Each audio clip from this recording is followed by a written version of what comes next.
Hello everyone, this is Dr. Saeed Abdul Jabbar Wata, Associate Professor in Department of Pharmacology, Same Memorial College of Pharmacy. So today's topic is toxicology again, and it covers the syllabus of BPharm sixth sem. Okay, and for Pharm D will be third year. So toxicology will be covered in the Pharm D third year.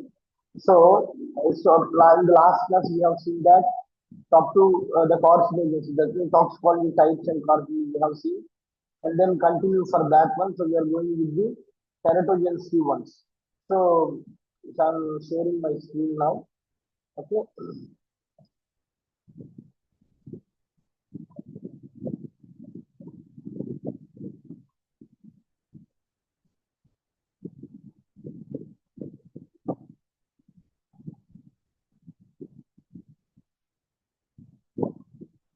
So here, so teratogenicity is the process of formation of congenital anomaly is called teratogenicity. That means the drugs which affects the babies. So this is known as teratogenicity. So those drugs which affects the babies. So it is called to affects the babies. So that process and that talks called nothing but teratogenicity. The abnormal zygote formation will happen, and these teratogenesis will lead to teratogens. So it is a branch of medicine that deals with the teratogens. Okay. And teratogenicity can also be called as reproductive toxicity, and these causes the changes in the male and female reproductive organs and endocrine system as well as a pregnancy outcome. So that so these teratogenic studies that means any drugs that may bring the changes inside the embryos or babies. So coming into the mechanism, so you observe the teratogenicity mechanism. The phase the blastocyst will be formed initially, and then we can see organogenesis and histogenesis and maturation of the function we can observe. And in the blastocyst formation, the main process of cell division is occurring during the blastocyst only. So because drugs can kill the embryo by inhibiting the cell division. So normally if the cell division is started, that cell division will be occurring during at the site of blastocyst formation. But what happened when the teratogen substances or the teratogen drugs, when it is inhibited by the babies, and the cell division will be stopped, and the blastocyst formation will be automatically stopped. And coming into organogenesis, that is, it takes from 17 to 16 days, and the type of malformation produced that depends upon the time of exposure to the teratogen. So it occurs approximately for 17 to 60 days, and exposure to the harmful drugs during organogenesis. Okay, and if you observe the next toxicity, it is a mutagenicity. So the mutagenicity, and it is a component of genotoxicity. Nothing but we can observe that. So due to the misreplication, so which includes incorporation during the replication of DNA. So when the DNA is getting to be replicated, so this replication will happen, and then the incorporation of new DNA will happen as a result of modifications in the DNA replication. So study mutations is called as mutagenesis. So mutation study is nothing but mutagenesis, that it defines as a heritable and abrupt change in the genetic material that is induced by the mutagens. And these are to be induced by the mutagens. Example, physical or chemical agents like UV radiation and X-ray, and so this will be happen by these substances. The mutation is replacement of nitrogen base. So where we can see this change, we can observe in the so nitrogen base will be replaced with another in one or both, and the strands or addition or deletion of base pair in a DNA molecule. So these mutations include the following: the changes in a single base pair, partial or single or multiple genes will be changed. The mutations will be observed in this condition, and the breaks in chromosome that results in the stable deletion, duplication, or rearrangement of chromosome segments. So these segments, whenever what happens, the reagents or the substances that will make the changes in the genetical genes. So where we can observe that the deletion of genes and duplications of genes or rearrangement of chromosome segments. Okay, and then so coming into this, so these mutations are the chemicals that induce the genetic events that alter the DNA and or chromosomal structure and that are passed to subsequent generations through clonal expansion. So classification of mutations. So if you see the mutations are nothing but the changes that will be happen in two forms. That will be spontaneous mutations and induced mutations. The spontaneous mutations are occur at the time of normal growth, where it is a reproduced or reproduction. And induced mutations, and these mutations occur as a result of environmental mutations like radiation chemicals. So that you can observe these mutations having so many types, and in that types deletion, inversion, the chromosomal mutation. We can observe that while the chromosomes are to be getting mutated, so we can observe that the types of mutation. So in the form, so in that we can see first one, that is a chromosome mutation. So in the chromosome mutation, the change of the structure of a chromosome loss or gain a part of chromosome. So that means whenever we can observe the DNA structure, in the DNA structure, the genes or chromosomal genes that are to be regained or the loss of that genes we can observe, where the mutation changes can be happened in a five types, that is deletion, inversion, translocation, duplication, or non-disjunction. That means deletion means we can see that a piece of chromosome that is to be break and they are to be lost. And we can observe the inversion, the chromosome segments will be break off and reattaches. And then translocation, we can observe that involves two chromosomes that are not homologous, and a part of one is transferred to another chromosome. So one chromosome, then it is break and it will change to the another chromosome. And duplication occurs when a gene sequence is repeated.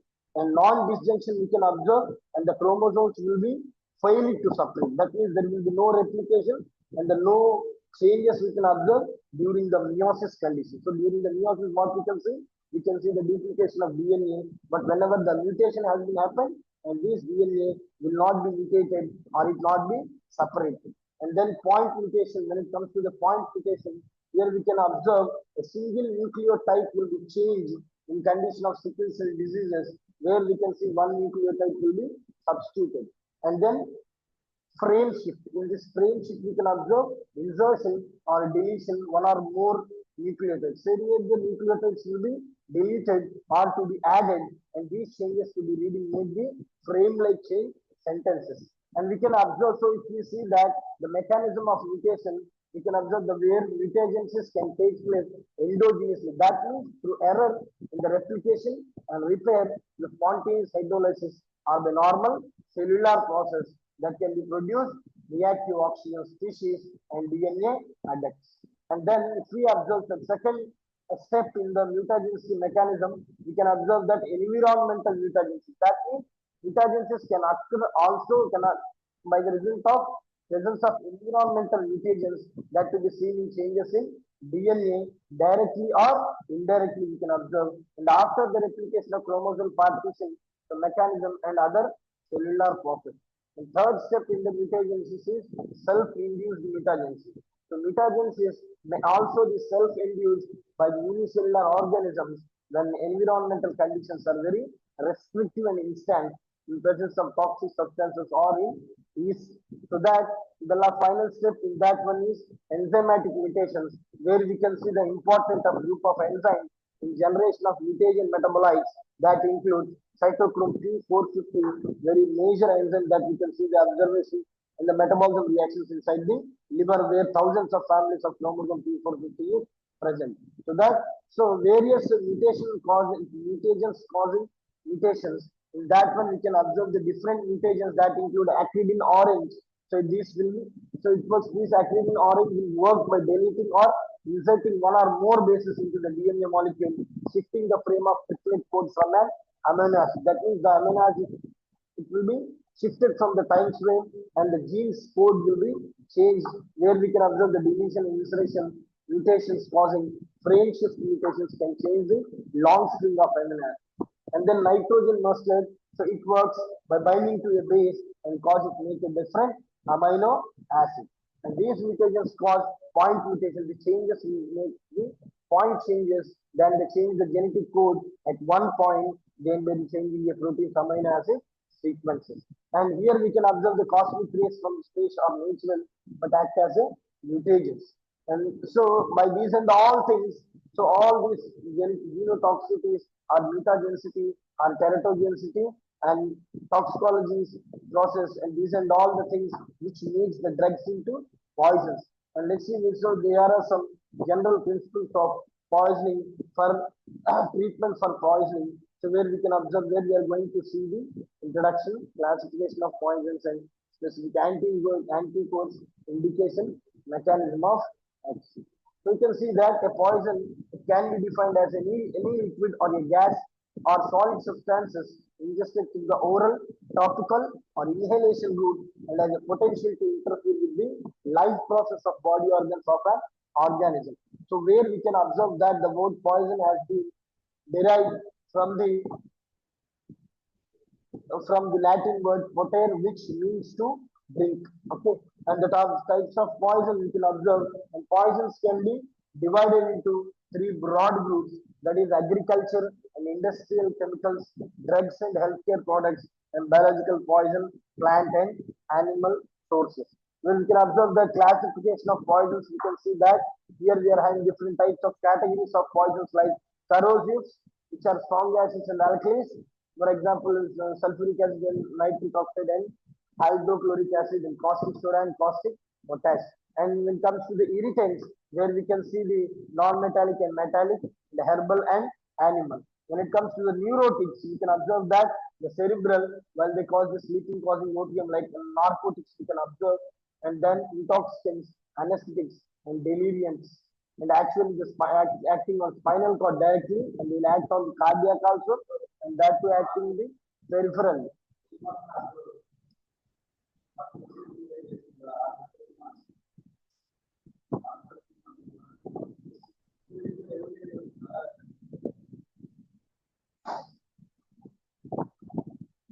Measures to be taken. So the general poisons, the measuring poisons to be taken here are the poison identification. So we can identify the poison here generally. So by depending upon the symptoms, the poison and other factors affecting condition must be identified. And maintaining clear passage ways. So debris must be removed, the wastage to be removed. Example, the mucus, vomitus, benches, and the secretions must be sucked away. If required, endotracheal intubation or tracheostomy must be considered. And to have to ensure the proper ventilation and tidal volume of around 400 ml and diminutive volume of around 4 liters, minute for grown up, mechanical ventilators on the off chance that vital output kept up. Okay, under ventilation can cause hypoxia, and over ventilation may lead to alkalosis and hypertension. And next one, the suppression of convulsions. In case of poisons cause convulsions are not controlled with satisfying, we can use the diazepam 10 mg IV must be given. And the fluid electrolyte therapy, we can give isonate saline 0.9% weight by volume, isotonic glucose 5% weight by volume, or plasma may be used. In general, 1 liter of isotonic solution plus 1 liter of isotonic glucose solution per day must be administered.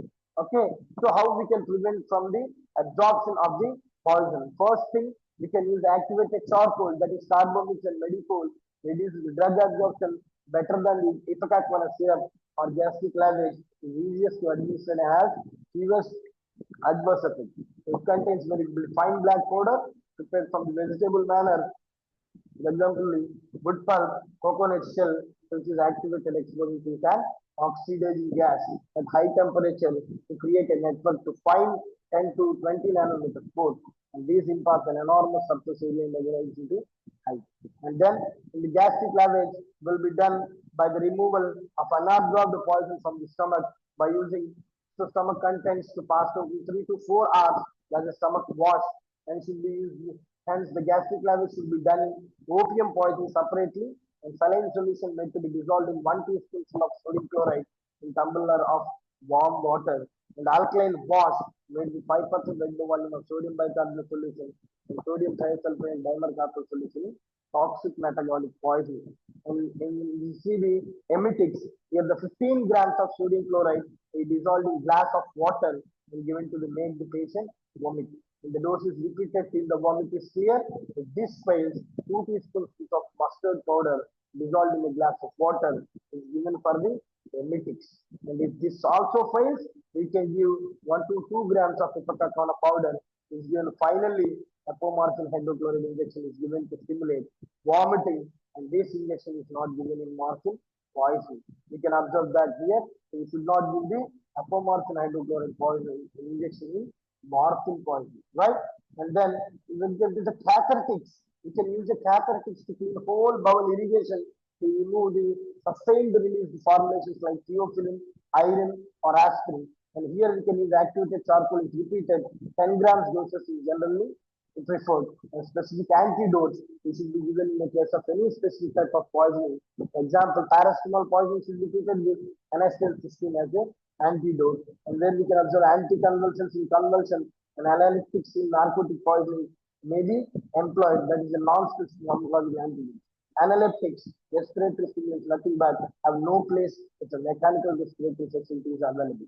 If there is a mechanical respirator, there is no use of respiratory stimulants. Okay, and the acceleration of elimination of the poison techniques for eliminating the poison has a role that limited but important when applicable. So each method depends directly or indirectly on removing the drug from circulation. And successful use requires that the poison should be present in high concentration in the plasma related to that in the rest of the body, and should have a small distribution volume. And the poison should dissociate readily from any plasma protein binding site that affects the poison should relate to its plasma concentration. And the methods of poison elimination, poison can be eliminated in fast pace from the body by following methods: repeated doses of charcoal, diuresis, changing pH of urine, dialysis, and hemoperfusion. And different mechanisms help in eliminating, reducing, or abolishing the effects of poison. The displacement from tissue binding sites receptors which may be activated, blocked, or by pass. So these replacement of an essential substances, enzyme, which may be inhibited or reactivated binding to the poison or exchanging with the poison. The specific antidotes, indications, mechanism of action. Here they have mentioned acetylcysteine.